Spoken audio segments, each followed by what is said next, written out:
کہ آپ اپنے دونوں کانوں سے سن رہے ہوں، یہ دونوں کان بھی حاضر ہوں، یہ کچھ اور نہ سنیں، دونوں آنکھیں کچھ اور نہ دیکھیں، یہ بھی متوجہ رہیں۔ کہنے کا مطلب کیا ہے؟ میری گناہ گار نگاہوں کے ساتھ آپ کی پاکیزہ اور پیاری نگاہیں میرے ساتھ رابطے میں رہیں۔ کوئی دائیں بائیں مت دیکھے، کسی کی نگاہیں جھکی ہوئی نہ ہوں، کوئی مراقبے میں نہ ہو، اور کسی کی آنکھیں بند نہ ہوں۔ یہ اچھی طرح سن لیجئے۔ جس کی آنکھیں مجھے بند نظر آئی، میں کلاس کی، ابھی میں یونیورسٹی سے ہو کے آ رہا، ایک بچہ آنکھیں بند ہو رہی تھی، میں نے اسے کھڑا کر دیا کلاس میں۔ تو یہ نوبت نہیں آنی چاہیے۔ میری بات سمجھ آ گئی؟ ورنہ میں نے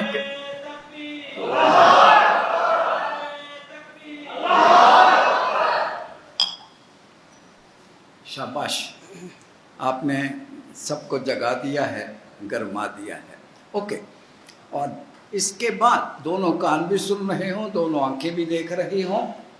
ابھی بات مکمل نہیں ہوئی۔ اس کے بعد بھی اگر آپ کا دماغ غور نہ کر رہا ہو تو قرآن سننے کا حق ادا نہیں ہوتا۔ افلا یتدبرون القرآن، تمہیں قرآن سنایا جائے تو صرف سن لو؟ نہیں، اس پر جب میں کوئی بات پوچھوں تو جواب دو اونچی بات۔ جب اللہ قرآن سنایا جائے تو صرف سنو یا اس پر غور بھی کرو۔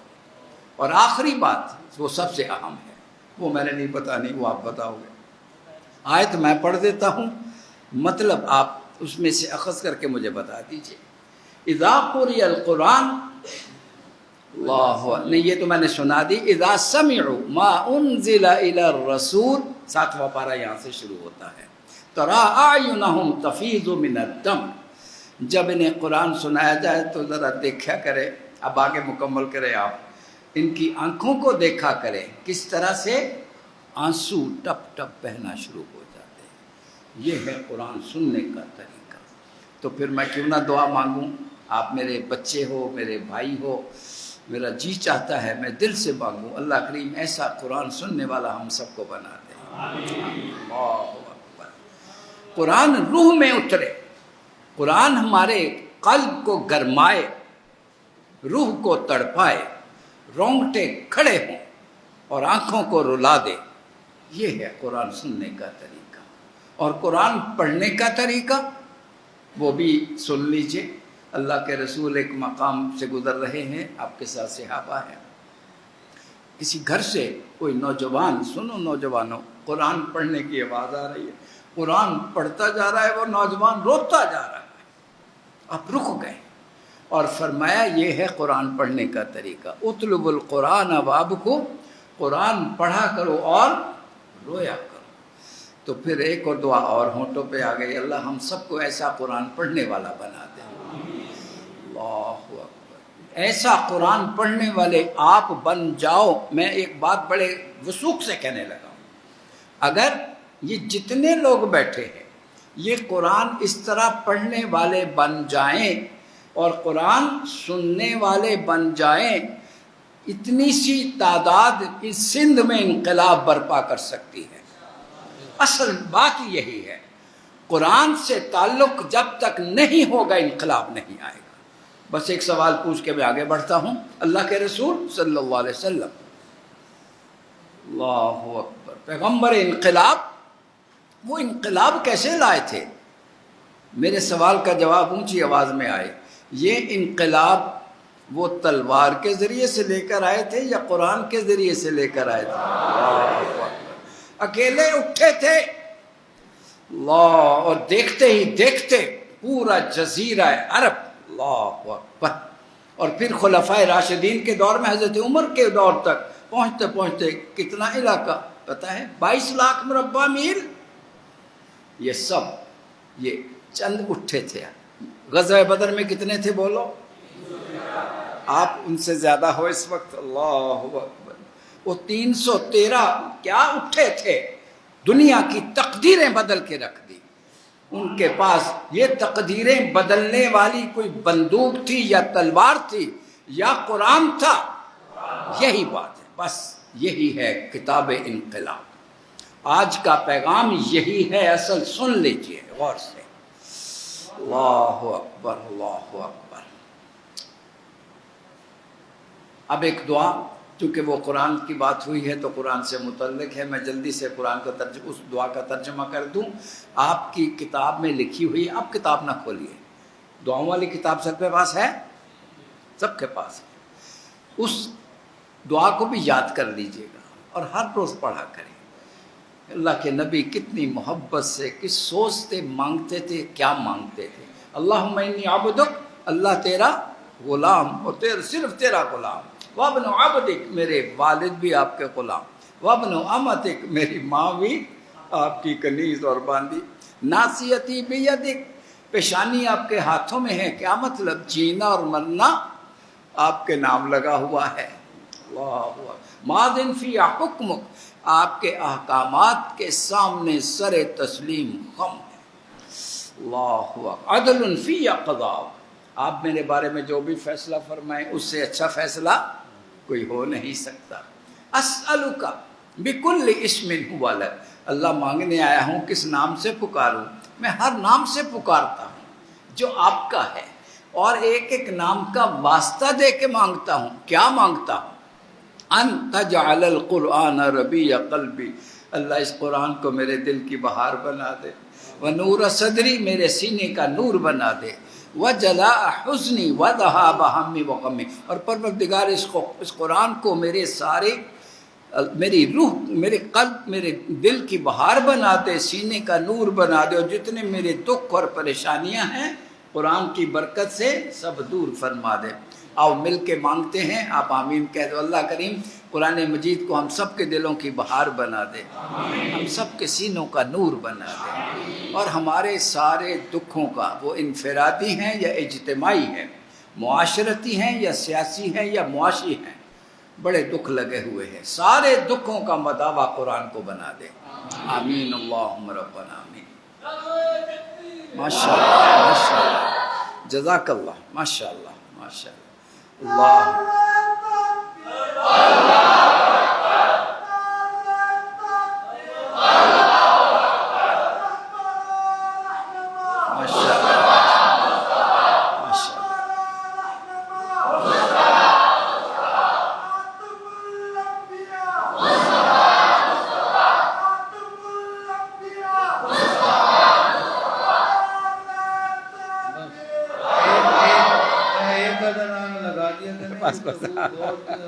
ٹائم تھوڑا ہے، ٹائم کم ہے، بس موقع ہے تو ایک نعرہ لگا بس دینا، جزاک اللہ، کافی ہے۔ جزاک اللہ، ماشاء اللہ۔ لیکن ایک بات تو میں کہنا چاہتا ہوں کہ بزرگوں نے نعرہ لگایا اور جوان کو تیار کر دیا نعروں کے لیے۔ اللہ، کریڈٹ آپ کا ہے، یہ سب بزرگوں کے لیے پیغام ہے، جوانوں کے دلوں میں سوچ پیدا کر دے، جس طرح آج یہاں پہ ہوا ہے۔ اللہ اکبر۔ یہ سب جوان جائیں گے یہاں سے انقلابی بن کر، اور اپنی اپنی بستیوں میں انقلاب کی شمعوں کو روشن کریں گے انشاءاللہ، انشاءاللہ۔ جی جی جی جی۔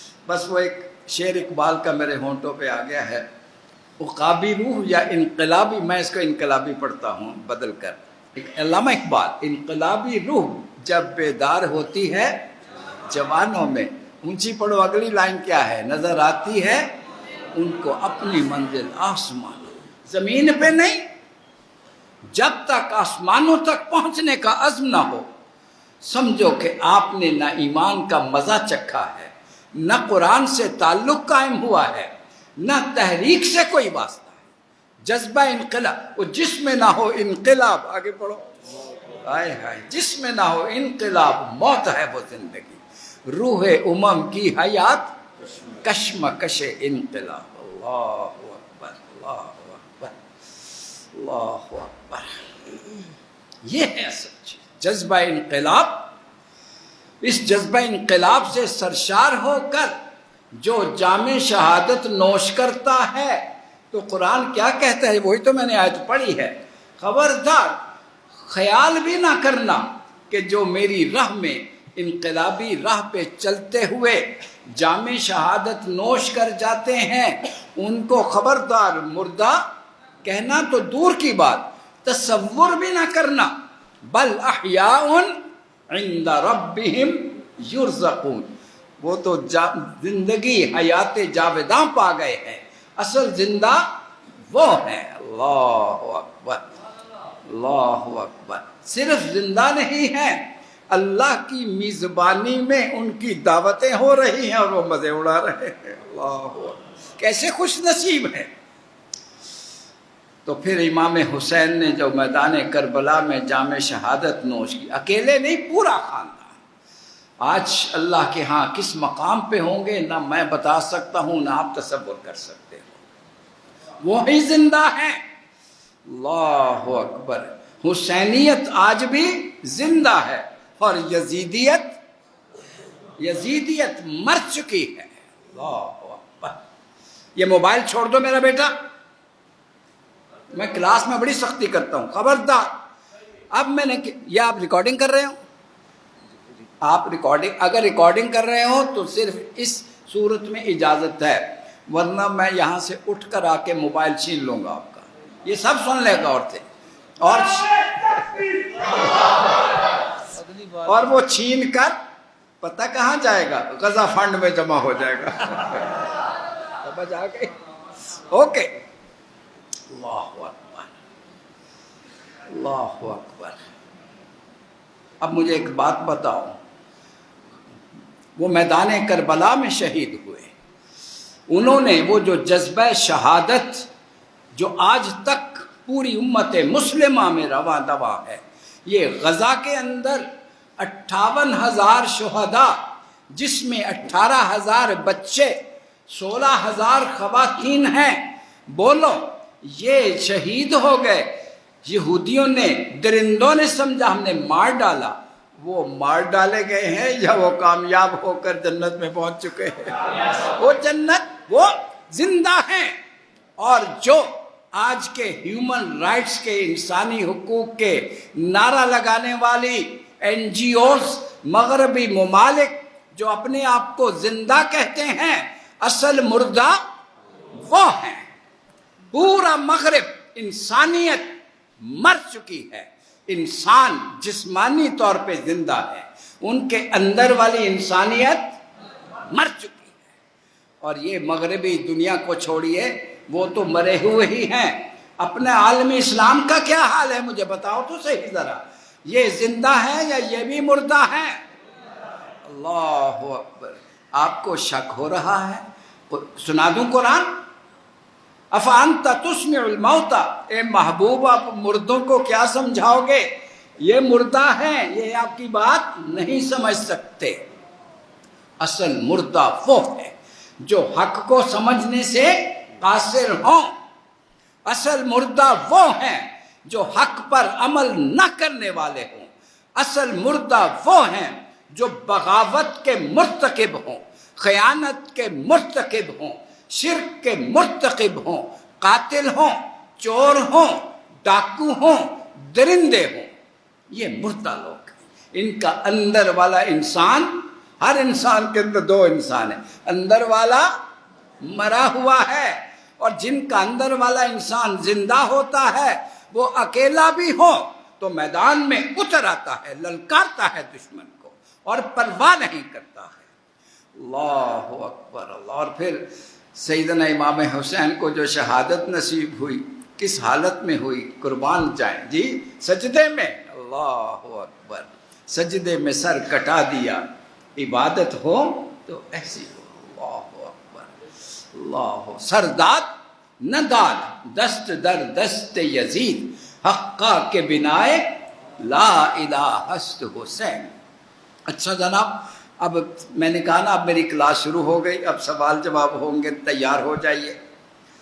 حضرت امام حسین نے اتنی بڑی قربانی انسانی تاریخ کی، یہ بہت بڑی قربانی، اتنا بڑا قدم، پورا خاندان اللہ کی راہ میں کٹوا دیا ہے۔ میرا سوال آپ سے یہ ہے کہ یہ کیوں کٹوایا؟ کیوں شہادت، ویٹ اے منٹ، شہادت، جام شہادت کیوں نوش کیا؟ کیا آپ کا مطالبہ یہ تھا کہ یزید کی بجائے مجھے حکومت دے دی جائے؟ بولو ہاں یا نہ میں جواب دو۔ نہیں، اتنی گھٹیا حرکت امام حسین جیسے کریں سوال ہی پیدا نہیں ہو. تربیت آغوش رسالت میں ہوئی ہو، آغوش فاطمہ میں ہوئی ہو، وہ ایسی بات کرے. یہ کیا یہ وجہ تھی کہ یزید ایک فاسق اور فاجر تھا؟ کیا صرف یہ وجہ تھی؟ نہیں، یہ بھی وجہ نہیں. یہ بھی اتنی بڑی وجہ نہیں کہ اس کے لیے اتنا بڑا قدم اٹھایا جائے. تو پھر اب ہاتھ کھڑے کر کے جواب دیجئے. ایک لفظ استعمال کرنا ہے آپ نے یا ایک لائن استعمال کرنا. اصل وجہ کیا تھی؟ اصل وجہ کیا تھی؟ کیا؟ باطل کا انکار. باطل کا انکار. چلو بھائی مان لیا، آپ نے بھی ٹھیک کہا. جزاک اللہ. کوئی اور صاحب؟ جی، اقامت دین. اقامت دین. سب ٹھیک، جزاکم اللہ. آپ بھی ٹھیک فرما رہے ہیں، میں نے مان لیا. بس اللہ آپ کو خوش رکھے. شاباش، ویری گڈ. لیکن کچھ فرما دیجئے. یہ آپ کے جتنے جواب ہیں ان کو اگر جمع کیا جائے تو ایک لفظ آپ نے جو بولا ہے، اللہ اکبر. خلافت کا جو نظام تھا جو اللہ کے رسول نے شروع کیا، اللہ اکبر. اللہ کے رسول نے کیا شروع کیا؟ اللہ نے جب پہلا انسان ہی پیدا کیا تھا تو کیا فرمایا تھا؟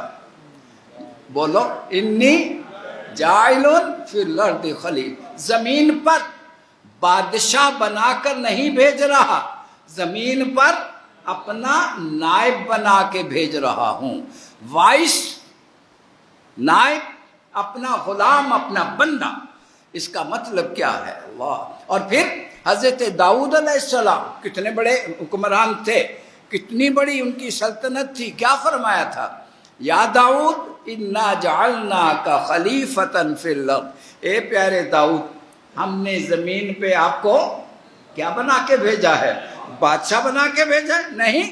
کیا بنا کے بھیجا ہے؟ خلیفہ بنا کے. اللہ. فاحکم بین الناس بالقسط. لہذا دنیا میں جو نظام آپ نے چلانا ہے وہ عدل پر مبنی ہو، ظلم پر مبنی نہ ہو. یہ خلافت کا معنی ظلم کا خاتمہ، خلافت کا معنی عدل کا قیام.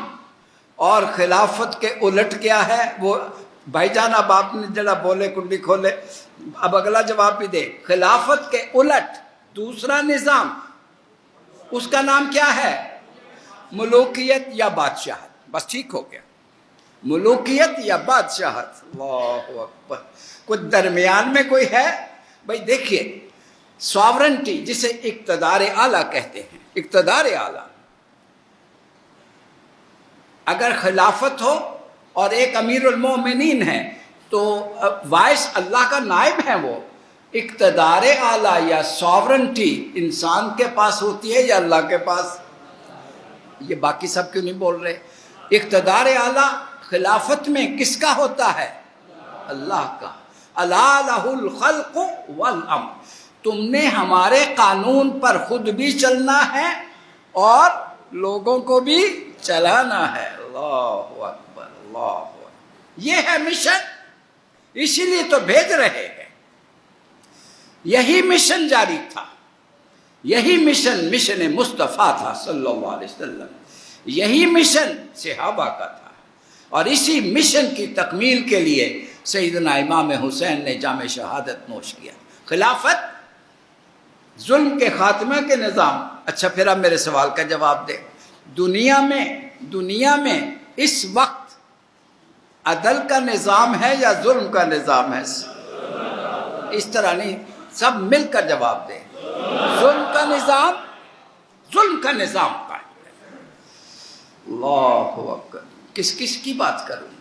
یہ اسرائیل جو ہے، فلسطین، زمین کس کی ہے؟ فلسطینیوں کی. میں دو ہی مثالیں لے رہا ہوں. زمین فلسطینیوں کی. ان کو نکال باہر کر کے امریکہ نے، انگلینڈ نے، یورپ والوں نے مل کے سازش کر کے یہودیوں کو کونے کونے سے جمع کر کے کہاں جی قبضہ قرب بنا کے یہاں پر بٹھا دیا. میرے گھر میں کوئی اور آ کے بیٹھ جائے، یہ عدل ہے یا ظلم ہے؟ یہ سراسر ظلم ہے۔ اس پر امریکہ خاموش، شرم آنی چاہیے تمہیں، عدل اور انصاف کا نام لینے کا حق نہیں پہنچتا۔ تم کہتے ہو مجھے نوبل پرائز دیا جائے، تمہیں تو بدماشی اور یوں کہہ لیجئے ظلم عظیم کا اگر کوئی سرٹیفکیٹ ہو تو وہ آپ کا حق بنتا ہے، اور کچھ نہیں بنتا۔ اللہ اکبر۔ یورپ، انگلینڈ، یہ کس منہ سے عدل کی بات کرتے ہیں؟ سب سے بڑی ظلم کی داستان اس وقت غزہ کے اندر۔ ایک مثال میں نے ابھی دی ہے، وقت چونکہ تھوڑا ہے میں آگے بڑھوں۔ دوسرے، کشمیر پر یونائٹڈ نیشنز کی قراردادیں موجود ہیں، سلامتی کونسل کی قرارداد ہے نا؟ کیا قرارداد ہے؟ کہ یہاں پہ فیصلہ کیا جائے گا کس طرح سے؟ بولو بھائی، رائے شماری ہوگی۔ جنگ ہو رہی تھی، مجاہدین بڑھتے جا رہے تھے، تو نہرو بھاگ کر یونائٹڈ نیشن میں پہنچ گئے، خدا کے لیے جنگ بند کراؤ، ہم وعدہ کرتے ہیں کہ ان کو رائٹ آف سیلف ڈٹرمنیشن یعنی حق رائے دہی دیں گے۔ مانے ہیں، لکھا ہوا ہے، قرارداد موجود ہے، آج تک عمل ہوا نہیں ہوا۔ کیوں؟ اس لیے کہ نظام ظلم کا ہے، جس کی لاٹھی اس کی بھینس۔ Might is right. یہ دنیا بھر میں نظام ظلم قائم ہے۔ اور اگر میں آپ سے پوچھ لوں، بے شک آپ شرمندہ ہو جائیں، سچ سچ بولیے گا، میرے وطن کے اندر نظام عدل قائم ہے یا نظام ظلم قائم ہے؟ اللہ اکبر، اللہ اکبر۔ ایک چھوٹی سی مثالیں تو سینکڑوں ہیں، سینکڑوں مثالیں ہیں۔ چھوٹی سی مثال، پہلے ہم چینی برآمد کرنے کا اختیار دیتے ہیں، پھر اس کے بعد درآمد کرنے کا۔ یہ کہاں پہ ریٹ پہنچا ہوا ہے؟ 200 پر، ٹھیک ہے۔ یہ ظالمانہ قیمت ہے یا عادلانہ قیمت ہے؟ یہ تو میں نے ایک مثال دی ہے، میرا سبجیکٹ ہی اکنامکس ہے۔ میں دعوے سے آپ سے پوچھتا ہوں، اگر آپ کے علم میں کوئی ایک قیمت ایسی ہو جو عادلانہ ہو تو اس حقیقت کو مجھ پر منکشف فرمائیے گا، میں آپ کا شکریہ ادا کروں۔ ایک کا قیمت بتا دیں جو عدل پر مبنی ہو۔ پورا نظام ظلم کا نظام ہے۔ ہماری تعلیمی اداروں میں فیسیں عدل کے مطابق ہیں؟ ہاں یا نہ میں جواب دیں۔ ہاسپٹلز میں ڈاکٹر جتنے پیسے ہم سے بٹورتے ہیں، یہ عدل ہے؟ ہماری افسر شاہی جس طرح سے انسانوں کو کیڑے مکوڑے سمجھتے ہیں اور ان پر حکمرانی کر رہے، یہ عدل ہے؟ اللہ اکبر۔ تو پہلی بات، خلافت قیام عدل کے نظام کو کہتے ہیں۔ اور بادشاہت کیا ہے؟ بولو۔ ظلم کے نظام کا نام بادشاہت ہے۔ بھائی باتیں اب میں آپ سے مجھے پیار اور باتیں میری بہت زیادہ ہیں۔ جتنی منٹ میں لیٹ پروگرام شروع ہوا ہے، میں آپ سے درخواست کروں گا آپ 10-15 منٹ ایکسٹرا بیٹھ جائیں گے۔ اللہ خوش رکھے۔ آپ نے اجازت دے دی میں نے۔ نماز 1:30 بجے ہے نا، 1:15 بجے فارغ کر دوں گا انشاءاللہ۔ بس ٹھیک ہے، میں کوشش کروں گا آدھے گھنٹے میں بات مکمل کر لوں۔ اللہ، اب میرے میں نے کہا نا چھوٹی چھوٹی باتیں میں نے آپ سے کرنی ہیں۔ بادشاہت، انسانی بادشاہت، جو باقاعدہ بادشاہ بنے ہوئے، ایک تو بادشاہ وہ ہے، ایک بادشاہت یہ ہوتی ہے، ایک جمہوری بادشاہت ہوتی ہے، سمجھتے ہو؟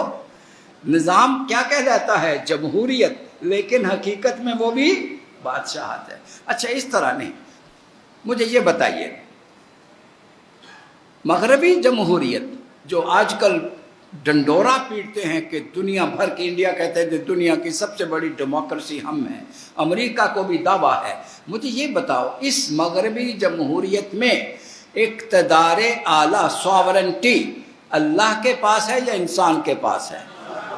جزاک اللہ۔ بادشاہت ہو، ڈکٹیٹرشپ ہو، تو وہاں بھی اقتدار اعلیٰ انسان کے پاس۔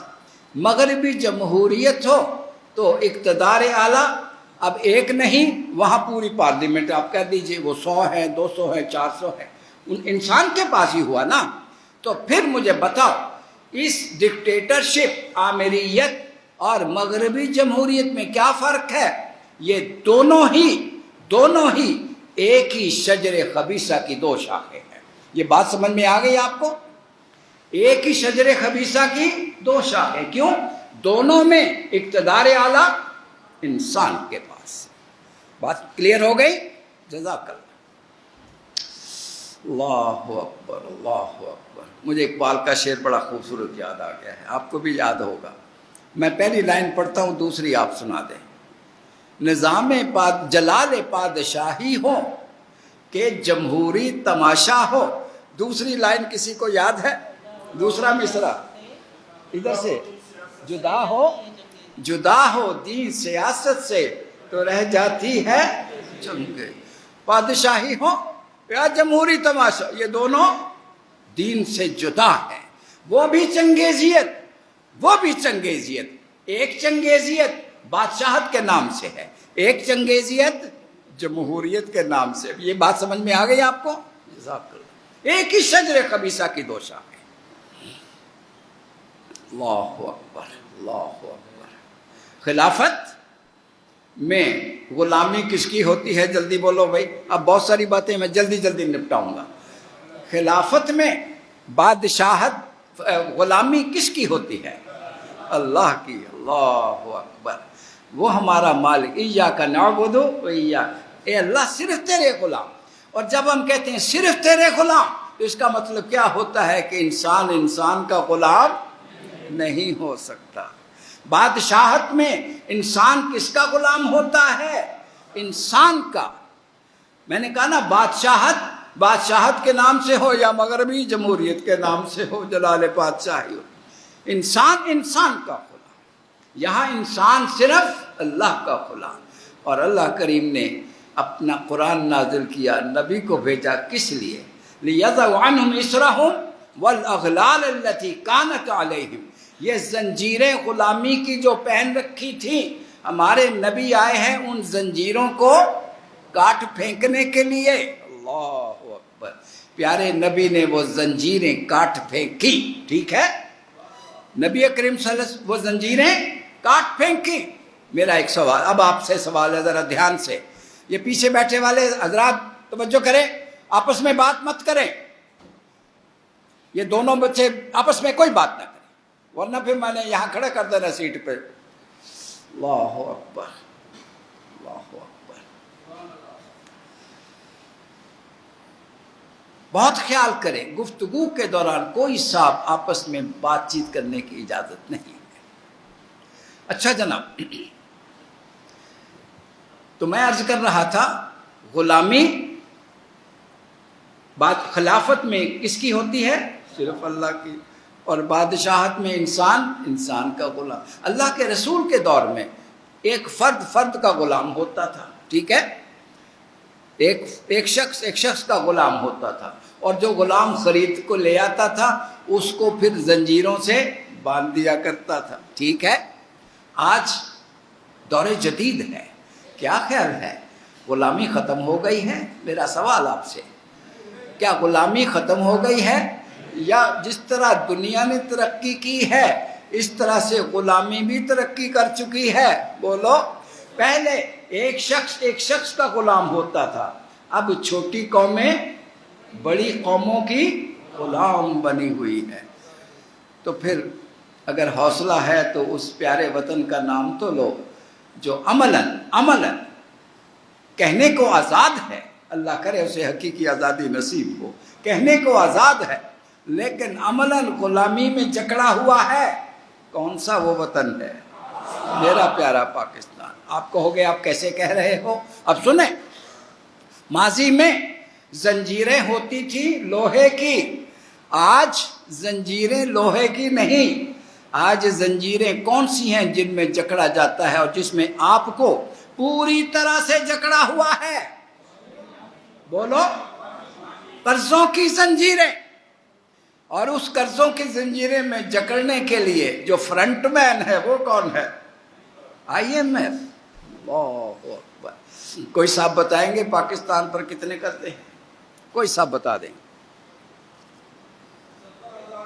آپ کے لیڈرز بھی مدد کر سکتے ہیں۔ پاکستان پر کل قرضے کتنے ہیں اس وقت؟ وہ پرانے دور کی بات ہے، 76,500 ارب، اور اس پر سود کتنا ادا کیا جا رہا ہے پتہ ہے آپ کو؟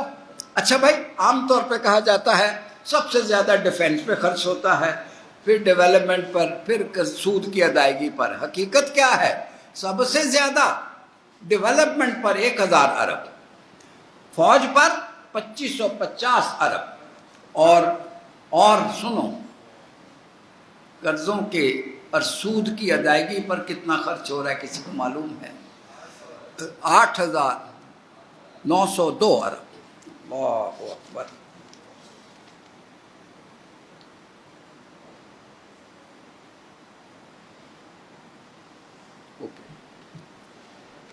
یہ بھائی چونکہ میں نے پڑھ لیا ہے اس لیے میں آپ کے ساتھ شیئر کرتا ہوں۔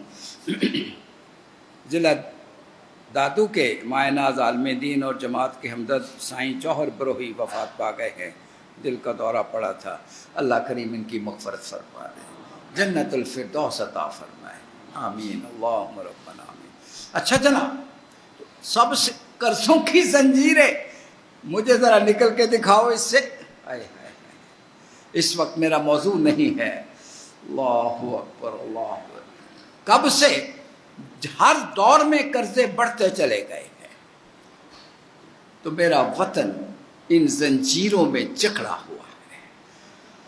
اوکے، تو خلافت غلامی صرف اللہ کی، اور بادشاہت میں غلامی انسان کا غلام۔ آپ آج بھی بحیثیت وطن غلامی کا شکار۔ دوسری بات، نظام خلافت میں کوئی گورے کالے کی تقسیم تھی؟ بولو بھئی۔ میں نے کہا نا چھوٹی چھوٹی باتیں ہیں اور آپ جلدی جواب دے سکتے ہیں۔ گورے کالے کی کوئی تقسیم تھی؟ اللہ کے رسول نے کیا فرمایا تھا خطبہ حجۃ الوداع میں؟ کسی گورے کو کسی کالے پر، کسی کالے کو کسی گورے پر، کوئی اللہ اکبر، سوائے تقوی، انڈر مائی فٹ، میرے پاؤں کے نیچے۔ کتنا انقلابی جملہ اپنے ادا فرمایا تھا۔ اور بادشاہت میں آپ جب بادشاہت، اسلام کی تاریخ میں جب ملوکیت آئی ہے تو اس میں یہی بیماری دوبارہ سے اس نے سر اٹھایا ہے۔ گورا اور کالا۔ اچھا، آج کی اس روشن دنیا میں کیا امریکہ میں گورے اور کالے کا چکر ختم ہو گیا؟ نہیں، بڑھ گیا۔ انگلستان میں بھی بڑھ گیا۔ دنیا کے سارے ملکوں میں یہ جہالت پھر سے لوٹ آئی ہے۔ خلافت علم اور روشنی کا نام ہے، اور بادشاہت جہالت اور تاریکی کا نام ہے۔ میری بات سمجھ آ گئی؟ اور سنیے، صرف گورے اور کالے کی بات نہیں، اونچ نیچ کوئی نہیں، سب انسان برابر۔ حتیٰ کہ اچھا ایک بات پھر میں آپ سے پوچھنے لگا ہوں،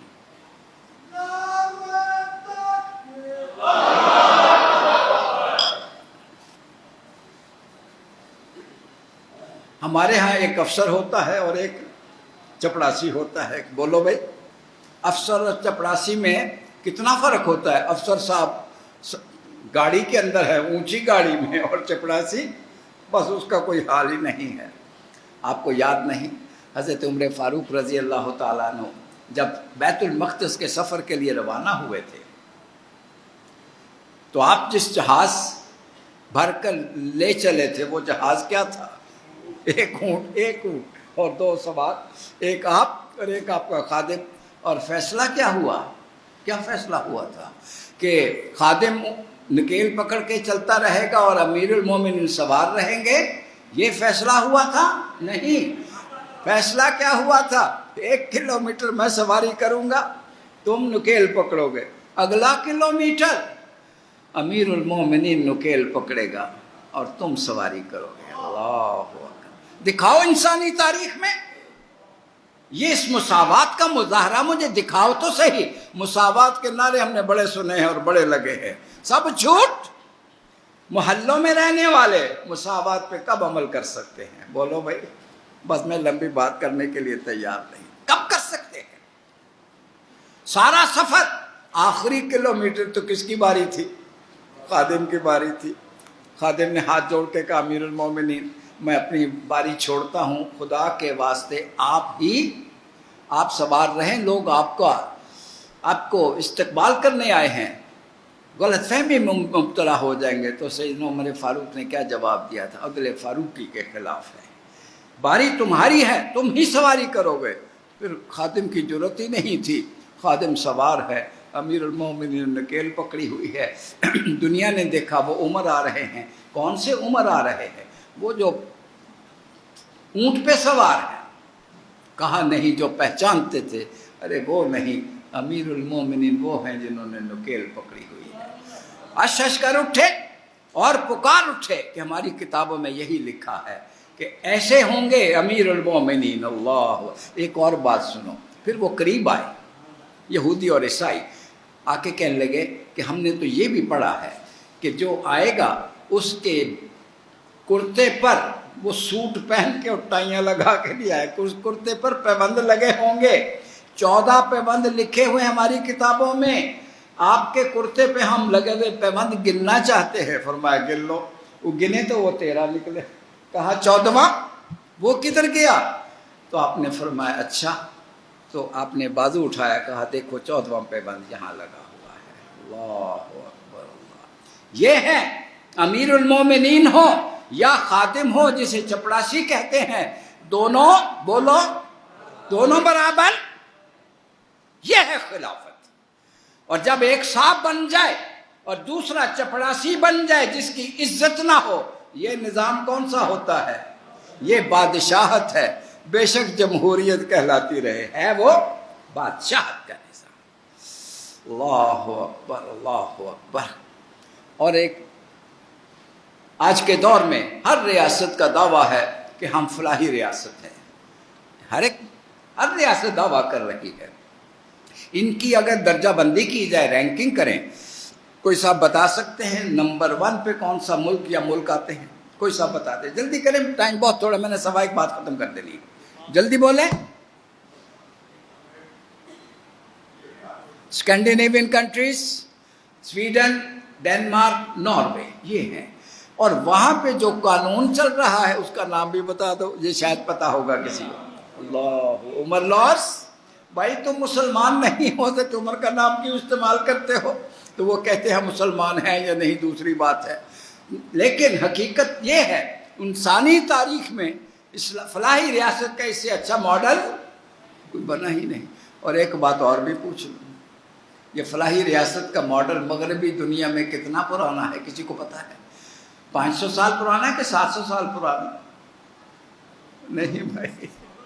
اللہ اکبر. میں خلافت کی بات نہیں کر رہا، مغربی دنیا کی بات کر رہا ہوں. اور بھائی یہ دوسری جنگ عظیم کے بعد ان کو فلاحی ریاست کا پتہ چلا ہے. میں دعویٰ کر رہا ہوں، آپ حقیقت چیک کر لیں. دوسری جنگ عظیم سے پہلے پورے مغرب میں کہیں کوئی خلافت کی، کہیں کوئی فلاحی ریاست کی بات نہیں تھی. یہ ان کو اب پتہ چلا ہے آ کر. اور ہمارے ہاں فلاحی ریاست کا تصور، اللہ ہوا، وہ الگ سے پورا موضوع. میں اس کی صرف ایک چھوٹی سی بات سنانا میرا جی چاہ رہا ہے. سیدنا عمر رضی اللہ تعالیٰ عنہ شام یا عراق کے دورے سے آ رہے ہیں. راستے میں ایک بڑھیا ایک جھونپڑی میں بیٹھی ہے. یہ ان کو جگا دیجئے، بابا جی کو، لال ٹوپی والوں کو. آپ لکھ رہے ہیں؟ اوہ I'm sorry بھائی، لیکن لکھیں کم اور سنیں زیادہ. کچھ آپ کا آئی کانٹیکٹ ہو. میں نے سمجھا آپ محکمے میں گئے ہوئے. اوکے چلیے ٹھیک ہے ٹھیک ہے. سنیں. تو بڑھیا سے پوچھا کیا حال ہے؟ بڑھیا کہنے لگی میرا، ان کو نہیں پتا تھا یہ کون ہے، میرا کوئی حال نہیں، کوئی پرسان حال ہی نہیں. کہا تو آپ نے امیر المومنین کو کیوں نہیں بتایا؟ تو بڑھیا جھٹ سے کہنے لگی میں کیوں بتاؤں، یہ اس کی ڈیوٹی ہے کہ وہ میرے بارے میں معلومات رکھے اور میرے گھر پر میری ہر چیز پہنچائے، میرے در پہ پہنچائے. تو امیر المومنین فرمانے لگے 22 لاکھ مربع میل ایک عمر اس طرح سے ایک ایک شخص کے بارے میں جان سکتا ہے. تو بڑھیا نے کیا کہا، اگر نہیں جان سکتا تو استعفیٰ دے اور اپنے گھر واپس جائے. تو سیدنا عمر رضی اللہ تعالیٰ عنہ نے پھر کیا کہا، یہ نہیں کہا بڑھیا تم غلط کہنا، بڑھیا تم ٹھیک کہتے ہو. یہ ڈیوٹی عمر کی تھی کہ وہ ایک ایک کے بارے میں جانے اور اس کی ضرورت وہ اپلائی نہ کرے، درخواست نہ دے، اس کے گھر پہ پہنچائے، عزت نفس کسی کے مجروح نہ ہو۔ یہ فلاحی ریاست کا مقام تھا۔ اللہ اکبر۔ اور سنیے، آج کل انسانی حقوق کے نعروں کا بڑے، انسانی حقوق میں خواتین کے حقوق کا بڑا چرچا ہے، کیوں جناب؟ چرچا ہے نا؟ اوہ، اب میں اس میں کہیں بھٹک نہ جاؤں، میرے پاس ٹائم تھوڑا ہے۔ میں خواتین کے حقوق کی ذرا بات کرنا چاہتا ہوں، ٹائم تھوڑا ہے۔ خواتین کے حقوق میں آپ سے پوچھنے لگا ہوں، مغربی دنیا کو کتنا عرصہ ہوا پتہ چلے؟ جلدی بتائیے، کتنی صدیاں گزر گئیں؟ 700 سال یا 1000 سال؟ اسلام کی بات نہیں کر رہا میں، مغربی دنیا کو خواتین کے حقوق کا کب پتہ چلا ہے؟ کسی کو پتہ ہے؟ نہیں پتا تو پھر سنو۔ 1870 سے پہلے مجھے کوئی ایک مثال دکھا دو، اسکینڈینیوین سویلائزیشن ہو، انڈین سویلائزیشن ہو، انگلش سویلائزیشن ہو، رومن سویلائزیشن ہو، گریک سویلائزیشن ہو، کسی سویلائزیشن میں عورت بھیڑ بکری سے زیادہ مقام تھا تو مجھے بتا دو۔ 1870 سے پہلے یعنی 19ویں صدی کے آخر میں عورت کو مغرب میں مقام ملا ہے، اور اللہ، اور خلافت میں، سبحان اللہ، اللہ کے رسول نے، کسی نے پوچھا، اللہ اکبر، اللہ اکبر، سب سے زیادہ مجھ پر حق کس کا ہے؟ تو حضور نے کیا فرمایا تھا؟ تیری ماں کا۔ پھر کس کا ہے؟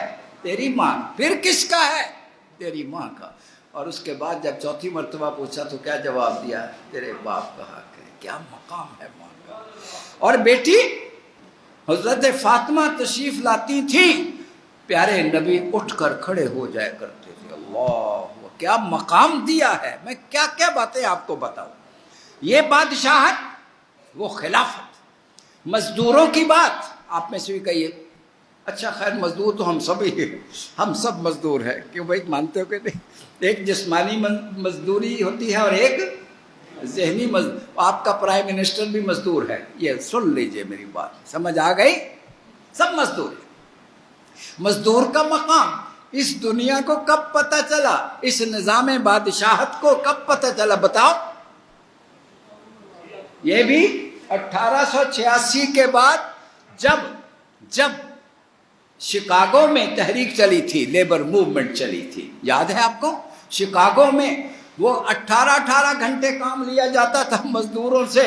ظلم کی داستان سنو اور کمپیئر کرو کہ نظام خلافت کیا تھا اور یہ دور جدید کیا ہے۔ 19ویں صدی کا آخر 1886 کے اندر تحریک چلی اور حکمرانوں نے سرمایہ داروں کے ساتھ مل کے گولی چلا دی اور سڑکیں شکاگو کی خون میں نہا گئی، لیکن تحریک نہ رکی اور بالآخر ماننا پڑا کہ 8 گھنٹے۔ یہ مقام کب ملا؟ جمعہ 8 دن ہوئے ہیں۔ اور اللہ، دور خلافت کس کو کہتے ہیں؟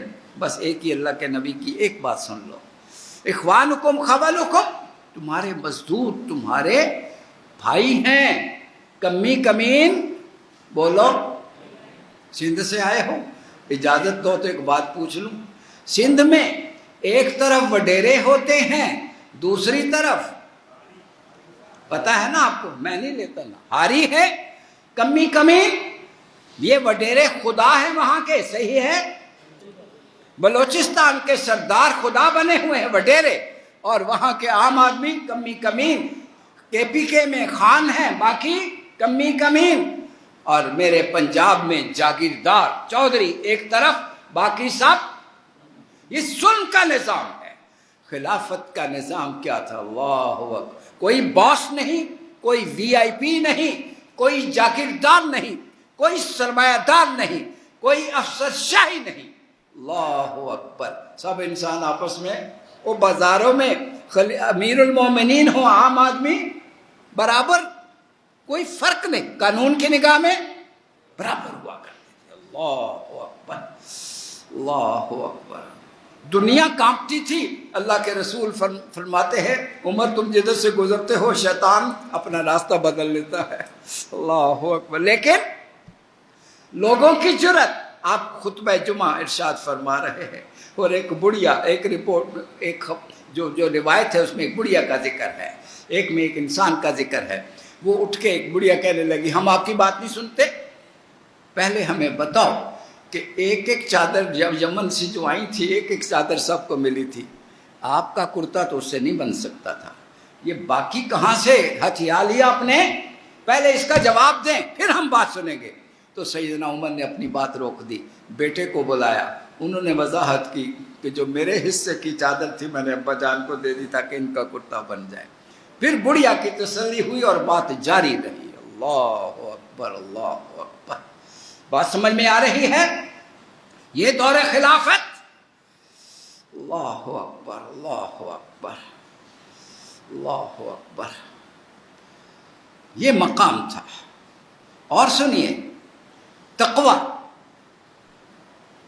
ابھی آپ ذکر کر چکے ہیں ہماری تاریخ میں لوگوں کے اپنے ہمارے عمراء کے گھر نہیں تھے. اللہ اکبر.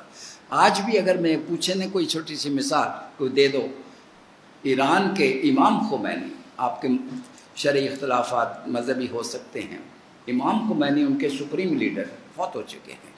پتہ ہے کتنے مرلوں کے گھر میں ان کی وفات ہوئی؟ ایران کے سپریم لیڈر. میرا خیال ہے اس دنیا میں جتنا بڑا جنازہ ان کا ہوا ہے شاید ہی کسی کا ہوا ہو. 4 مرلے کا گھر تھا قم کے اندر، ٹھیک ہے، 4 مرلے کا گھر.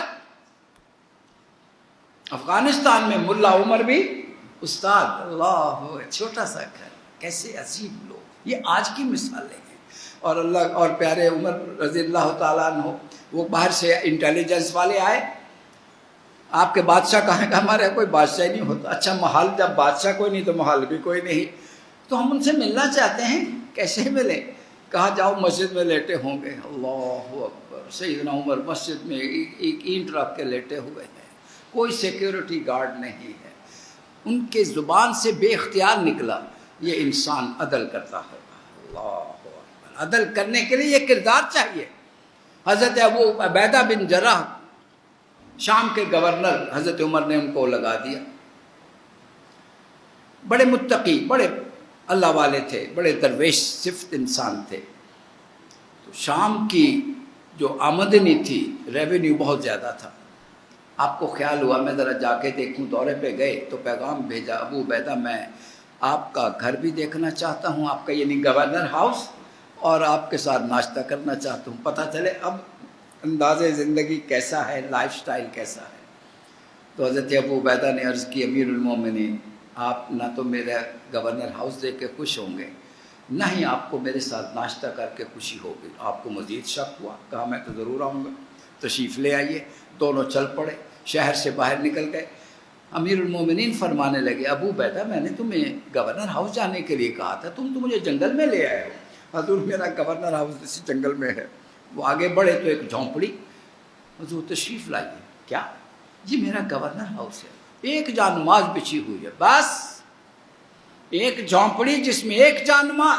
حضور تشریف رکھیے. حضرت عمر حیران ہک بک بیٹھ گئے. حضور میں ناشتہ لے آؤں؟ آپ نے خواہش ظاہر کی تھی. تھوڑی دیر میں ایک پانی کا پیالہ جس میں سوکھی روٹیاں بھیگی ہوئیں لا کے سامنے رکھ دی. حضور ناشتہ تناول فرمائیے. آپ کی آنکھوں میں آنسو آ گئے. ابو عبیدہ تم نے اپنا کیا حال کر لیا ہے؟ عرض کی امیر المومنین یہاں سے قبر میں جانا مجھے مشکل نہیں ہوگا. ایسے ایسے لوگ. اب اپنے گورنر ہاؤس دیکھیں، پھر بولیے وہ خلافت تھی. یہ خلافت ہے یا بادشاہت؟ بولو، پھر بولو. اچھا ایک اور بات، خلافت اور بادشاہت کے درمیان کوئی پوائنٹ ہو سکتا ہے یا یہ 2 ہی ہیں راستے؟ بولو.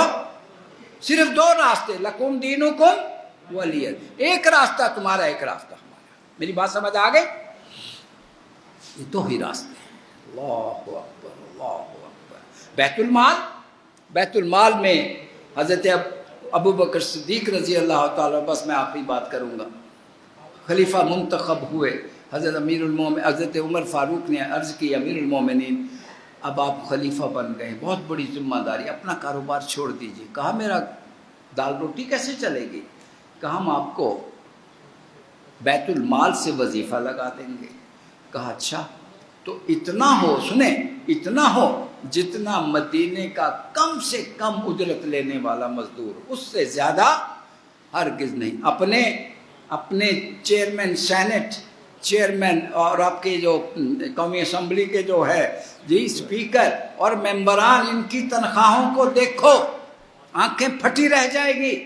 حکم یہ ہے کہ من کان غنیا فلیستعفف، اگر آپ صاحب مال ہو تو ایک پیسہ نہ لو، اور اگر آپ مفلوق الحال ہو تو اتنا لو جتنا کوئی یتیم کا سرپرست لیا کرتا ہے۔ فلیأکل بالمعروف، یہ خلافت تھی۔ بادشاہت میں پھر مال غلط طریقے سے آنے لگے، غلط طریقوں سے لوٹے جانے لگے۔ یہ دو راستے ہیں۔ میرا سوال، اور یہی میرا آخری سوال، میں نے کہا تھا لاسٹ پوائنٹ، یہ خلافت سے بادشاہت یا ملوکیت اپنی عروج میں تو بڑے عرصے کے بعد پہنچی، بہت عرصے کے بعد۔ قانون تو اسلامی قانون تو 19ویں صدی تک نہیں بدلا تھا، لیکن میرا سوال یہ ہے اس کا نقطہ آغاز کیا تھا؟ یہ خلافت سے ملوکیت، خلافت سے بادشاہت کی طرف انحراف کس نقطے سے شروع ہوتا ہے؟ بس یہی آپ جواب دو، میں اجازت لے لوں۔ بولو کس؟ جی یزید کی نومینیشن، حضرت معاویہ نے یزید کو نومینیٹ کر دیا، یہ اگلے خلیفہ ہوں، پہلے نومینیٹ کیا، پہلے اعلان کر دیا خلافت کا، بیعت بعد میں لی جانے لگی اور مجبور کیا گیا حضرت حسین کو وہ بیعت کرے۔ تو انہوں نے کیا کہا؟ سوال ہی پیدا نہیں، سرداد لدا دست در دست یزید، سوال ہی پیدا نہیں ہوتا۔ یہ خلافت سے ملوکیت کی طرف انحراف تھا، جس کو حضرت امام عالی مقام کی نگاہوں نے پہچان لیا تھا کہ یہ آگے جا کے کس گڑھے میں گرنے والا ہے نظام، وہ گر کے رہا بعد میں، اور یہ آپ کی بصیرت تھی۔ اسی وجہ سے آپ اس کے خلاف اٹھ کھڑے ہوئے اور اپنی پورے خاندان کو قربان کروا دیا۔ اللہ اکبر۔ آج میرا آپ سے سوال ہے، حسین آج بھی زندہ ہے، یزید آج یزیدیت مردہ ہے۔ دنیا کیا پوری تاریخ اٹھا کے دیکھ لو، ایک طرف حسینیت ہے، ایک طرف یزیدیت ہے۔ بولو کس کا ساتھ دو گے، حسینیت کا یا یزیدیت کا؟ تو پھر اگر ساتھ دو گے تو قرآن کے الفاظ میں جواب دے دو۔ قرآن کہتا ہے اگر حسینیت کا ساتھ دینا چاہتے ہو، یا ایھا الذین آمنوا کونوا انصار اللہ، آؤ ہمارے ساتھی بن جاؤ، تو اس کا جواب کیا بنتا ہے؟ نحن انصار اللہ۔ سب مل کے جواب دے دو۔ میں کہتا ہوں کونوا انصار اللہ، آپ جواب دے کونوا انصار اللہ، کونوا انصار اللہ، ہاتھ کھڑے کر کے کونوا انصار اللہ، کونوا انصار اللہ۔ اللہ اکبر۔ اللہ کریم تیرے بندوں نے، ایک تیرے پیارے بندوں نے وعدہ کر لیا ہے، میں گناہ گار ہوں، میں گواہ ہوں۔ اللہ کریم اب ان کو شرف قبولیت عطا فرما اور ان کو استقامت عطا فرما۔ وآخر دعوانا ان الحمدللہ رب العالمین۔